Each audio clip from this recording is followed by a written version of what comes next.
and salutations, YouTubers and malefactors. This is Stoplogic Motorsports, and we're back with our, I guess, intro into motovlogging / GoPro recording. So you've went out and you've purchased hundreds of dollars worth of camera, or in some cases, $50s of dollars worth of camera. You know, there's a lot out there, a lot of choices, and you find yourself a little strapped for cash. So you've got the camera, and you've started just uploading your videos directly to Facebook and wondering, not Facebook, well, you can put on a Facebook video, but to YouTube, and you're wondering, man, all my stuff looks really bad. Or, I would like to get some sort of intro and some music and some other stuff going, and it's just not working out for me. And I look at the cost of, Adobe Premiere, and I don't have $300 extra to spend on stuff. So let's say that you're on a Miller High Life budget and you want to take your recordings and edit them. Well, there is a program that's open source called OpenShot Video Editor. So it's the closest comparison of how it works would be like Adobe Premiere Elements. It's kind of like a stripped down version, but it gives you all of the functionality you need to do what you need to do. And yeah, I know my desktop's a mess. I have a lot of stuff on here. So anywho, you'll open up your OpenShot Video Editor, and it's helpful at the time to close down all of your windows and stuff that you're currently working with, because it's a somewhat memory intensive program. It's kind of the nature of the beast. It's open source, it's good, and it's free, but it also takes up a bit of power on your computer. So what you'll end up doing is you'll add some media to your project. So let's see, we're going to go ahead, go into my files, and we're going to use a little bit of stock footage just as an example. So we're going to put in my usual intro.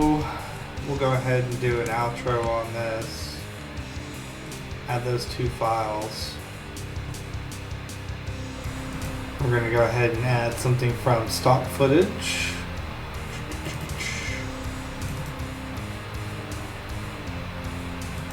Yeah, we'll use a ride that I got pelted with hail. Just a little short clip. So anyhow,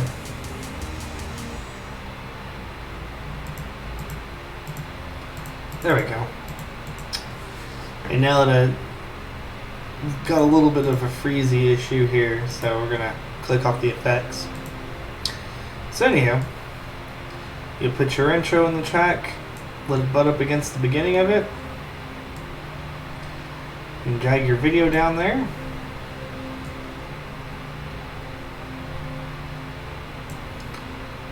You can add a little more video to it if you want.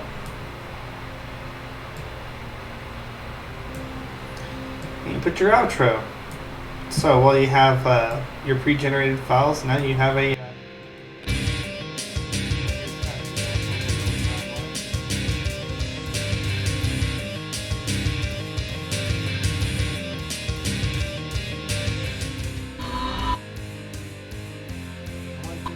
mind is, since this is kind of a computer intensive program, it tends to lag whenever you do playback. So understand that it's free software.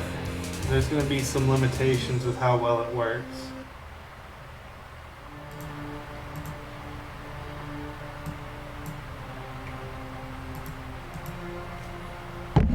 At any rate, you can also add music to it, so if you want to add a song, you can put it on an additional track. You can trim, split tracks. Let's say that, man, there's a lot of writing in this track. So I'm going to go ahead and hit the clip button here. And when you're done with the clip button, you have to unclick it. And then you can just basically select the tracks and hit delete.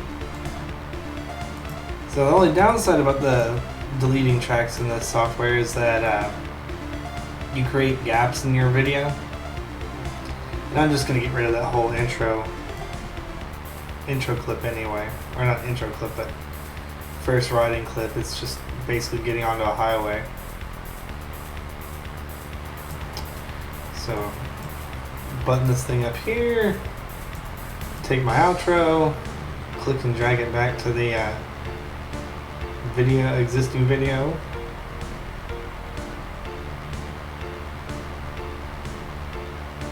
And I'll let you know it's butted right up because the little blue line will show up. So once you've basically trimmed out anything that you want in your video, or don't want in the video,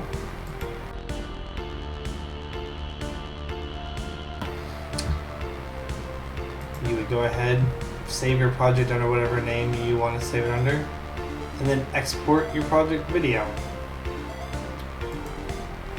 So as I said, there's a little bit of, I guess, like a lack of functionality with it, but it is a good software if you're working with a free software. Once you have the money, I would suggest getting Adobe Premiere Pro or even Elements. Elements will have 90% of what you need.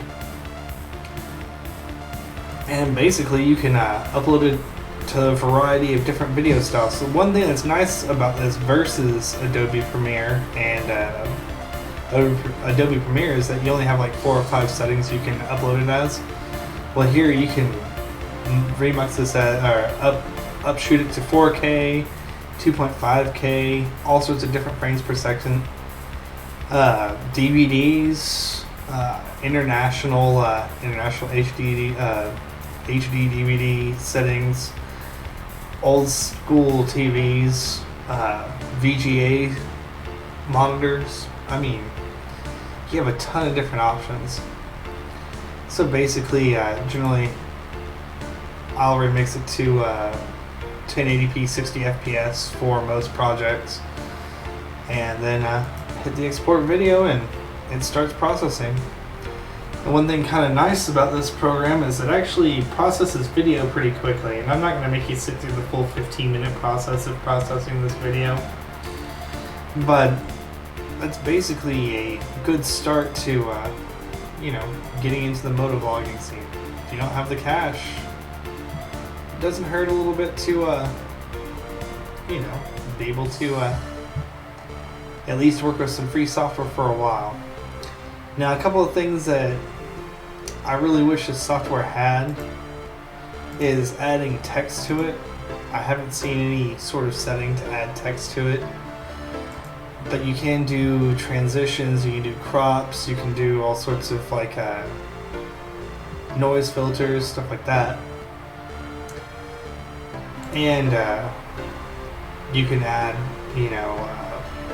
I guess, in-betweens, audio fades, most of the stuff that you would have in Adobe Premiere Elements. But it's just, not being able to add text for me is kind of a deal breaker for it. But I mean, let's say, you're just getting started. Take advantage of the free software. Well, at any rate, hopefully this helps somebody out, lets you get your feet wet. Feel free to contact me on Facebook or on YouTube or anywhere you catch me, and I'll try and give you any advice if you're just starting out on this. Granted, I'm no professional myself, and I have a small channel, but I like to nerd out about this stuff, and anything that I come across is interesting, I'd like to share with you all.